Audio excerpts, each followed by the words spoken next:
Hey everybody, it's Ryan, your resident YouTube person. I am here with another banger for you, another audio-visual adventure, if you will, another escapade into the deep caverns of my mind, here to do stupid shit so you notice me online. I finally played Vampyr, and I have to be honest, it surprised me in a lot of ways. Is that a good thing or a bad thing? I'm going to discuss. I will just say that it is obvious this game had a limited budget and limited resources. That doesn't necessarily mean that it's a bad thing, but I'm going to go into it a little bit further. We'll discuss, of course, everything, but first, have you heard of this channel called Super Ryan Games? Terrible content on there, really bad. Just the worst of the worst. But I think if you subscribe, it unlocks some kind of performance boost and it makes the content more palatable. Or at the very least, if you like the video, give it a thumbs up. But hey, if you don't, you can hit the thumbs down too. Be honest. And don't you dare lie to me, my non-existent audience. So, playing Vampyr, I was immediately drawn in by its opening scene. It's quite possibly my favorite opening sequence to a game in a long time. It draws you into its narrative right away, where you're like, shit, what did I sign up for?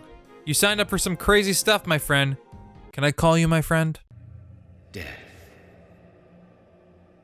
Since the apple was plucked from the sacred tree, mortality was believed to be God's punishment. A righteous snare to keep mankind from ascending to the stars. They were all so wrong. Death is not a wicked thing, nor some holy retribution. A true punishment would be to never know its sweet kiss. Awaken from the harshness and be born once more.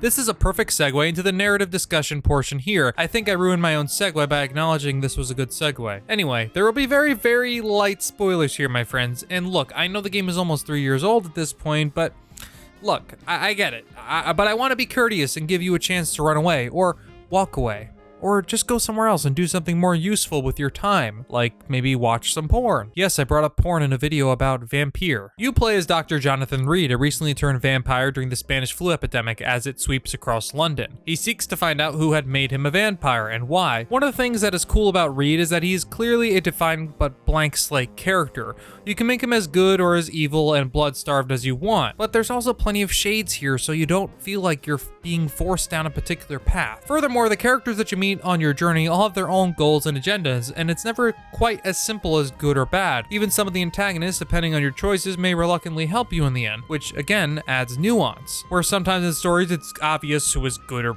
bad, in Vampyr it plays with the idea that nobody is one or the other. It's just everything else in between. For the most part, Vampyr mixes some of its supernatural elements with its loose fact-based setting rather well. It's careful not to overly focus on one or the other at times, so it all is grounded and believable. Even then, it does lean more on the supernatural towards the end, of course, but even so, it feels more or less earned. Overall, the story worked very well for me. It's very good, and it's compelling generally. I wouldn't go as far as to say it's the greatest story, even a great story overall, but it's well enough that it engages you the whole time, despite some of the pacing issues towards the middle of the game. But let me tell you, they put their resources and direction to good use, because there's these portions of the game where a single deep instrumental sweeps over the experience and in the scene, while the camera pans around the characters and the entire room, and it just feels absolutely incredible, and I don't joke, I literally was like in awe of just how effective that kind of stuff was for me in this game. That also brings in the soundtrack. The soundtrack is also just as effective. It almost like a crescendo between emotional resonance and using a choir to communicate the dark influence being a vampire can have over the main character.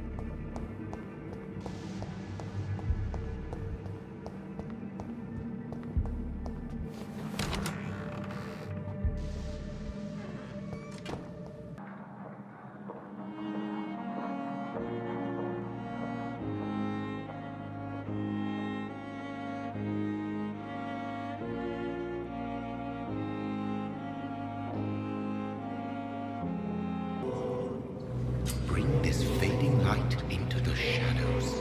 Dance with him the dance of life and death.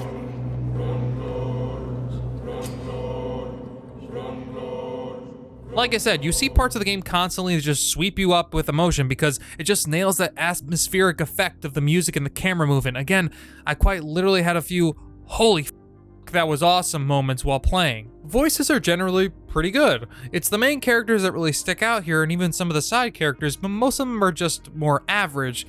But they don't need to be great when you have a main cast that's just performing so well. You can really tell that Jonathan Reed has this underlying fight in him between his vampirism being a doctor and following his Hippocratic oath, and it will be nowhere near as compelling, but Anthony Howell, who voices Jonathan Reed, really sells it. I have investigated new sources of infection, and I may have found a new type of skull. One suffering from heavy mutations that is extremely contagious. Scowls come in various forms, you know. They are simply degenerate versions of their makers. I believe these families are different, and I'm currently pursuing a lead. So what do you do? Well, you basically run around this semi-open world map that's big enough where it doesn't feel small, but not so big where it's a true open world game. But I do wish there was some fast travel because the amount of backtracking sometimes is like, come on, man. One of the weaker aspects of the game is the combat. The combat is kind of rough. If I haven't mentioned, Vampyr is full of some jank, man. It's not without jank. It's a forgivable jank given that everything else does pretty well because it's an interesting and fun game, but there's jank. Combat, you have basically 3 forms of attack: a melee attack for direct damage, an offhand gun or stake for stunning and extra damage, and blood attacks you get fuel for by feeding on enemies during combat. It all combines to make a relatively enjoyable combat system, if not a bit rough around the edges. Sometimes dodging just doesn't work or you get stuck and inexplicably killed. Other times you run out of ways to heal, so you have to risk stunning enemies to get some blood to heal yourself that way. Now I could forgive all that, but the combat doesn't really have much depth. It's just kind of dodging, stunning, and attacking. You're sure you get different abilities and they're awesome, but it's nowhere near comprehensive. You will get stronger and more powerful throughout the game, but you are just doing the same things in combat the entire time. Dodge, stun, attack. Dodge, stun, attack. Heal a bit, cause you got hit, bro. I got too late in the game when I finally said, screw it, man. Like, I'm just running past as many enemies as I could because you also don't get that much experience from fighting them. There's a reason for that I'm gonna get into, but still, there's no point. I was just weaving through the streets because I hated getting stuck fighting in combat, especially when I was backtracking 6,000 times. At best, it's serviceable, and at worst, it's just there to give you an excuse to kill some dudes. You get experience naturally playing and doing story missions, but also you can level up faster by discovering hints of the various named citizens throughout each district and then embracing or feeding on them, thus killing them in the process. It actually leads to a big moral question for your character. Do you feed on these people or do you not? Because you can feed, but it may result in some bad consequences in the district and even your game's ending. It's actually an incredibly awesome way to link the gameplay to the story. It's totally feasible to not feed on any citizens the whole game and beat it though, because you do still level up, just not as fast. Actually, there's a whole lot of choice and consequence here that is actually pretty cool and works for the most part because it directly impacts the game world and gameplay, and even by the end it determines your ending. Conversations and dialogue, like Don't Nod's previous titles, is a standout because of the way it's just layered and deep and doesn't rely on you talking to characters to uncover hints. Conversations and dialogue, like Don't Nod's previous titles, is a standout because of the way it's just layered and deep and doesn't rely on you talking to characters to discover hints, but also discovering clues in the game world or tricking other characters into revealing secrets, even going as far as locking you out of choices if you haven't done enough investigating in some instances. It's one of the other big surprises I had in Vampyr, the amount of depth to the conversations and dialogue. The sheer amount of it will shock you, maybe annoy you if you hate characters talking too much, you whiny bitches. But all of the characters have histories and backstories, and you will see that reflected in your conversation with them, and that's a testament to how well the developer crafted each of the citizens with purpose rather than by virtue of just having them there. Less attractive is the visuals in these cutscenes and dialogue sequences. It's another area where Vampyr feels older and dated, more so than it actually is. It's like you watch these super emotional scenes and it's awesome, but the one thing that takes you out of it is the lack of life in these characters' faces. It's kind of like just standing there and watching them speak and them being devoid of all emotion despite them sounding emotional. Not something that ruins the game experience for me overall, but it does take you out of it a bit. Furthermore, it could just be me, but the game didn't appear to handle being on my 4K TV very well, as it felt like some of the pixels surrounding Jonathan were just like stretched out, and either way, it's not the most visually stunning title. Seriously, like, look at this. It's like talking to walls. That doesn't mean the game looks terrible. The lighting is very well done, and it does punctuate the experience as darkness washes over the alleyways and walls of the city. Everything is run down and almost apocalyptic in a sense, and is just honestly really cool. The attention to detail and environments is also something to note, and it has that kind of dark gothic type feel. It's just very well done. It's apparent there's a lot of research that went into creating these areas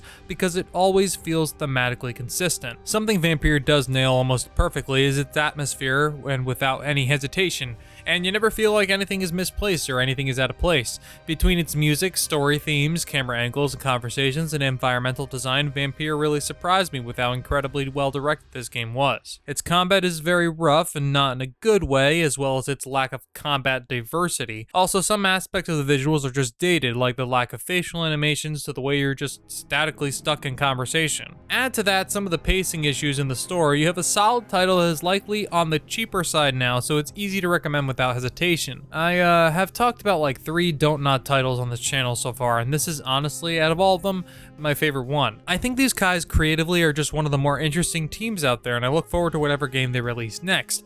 And mind you, I have to know that this game I feel is very underrated, considering I didn't know anything about it until I saw some other YouTubers talk about it. But yeah, in any case, Vampyr surprised me with its depth. And while it's not perfect and has plenty of jank and plenty of issues, it's really fun title and one I would like to see get some more love. Those are just my thoughts. Maybe you have some yourself. Let me know what you think in the comments. Maybe there's a somewhat lesser known game that isn't great but is solid as well you want to mention or talk about.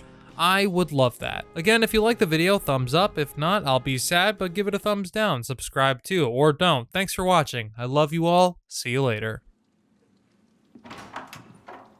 Slowly, vampire.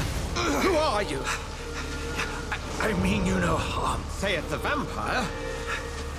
Present yourself. I need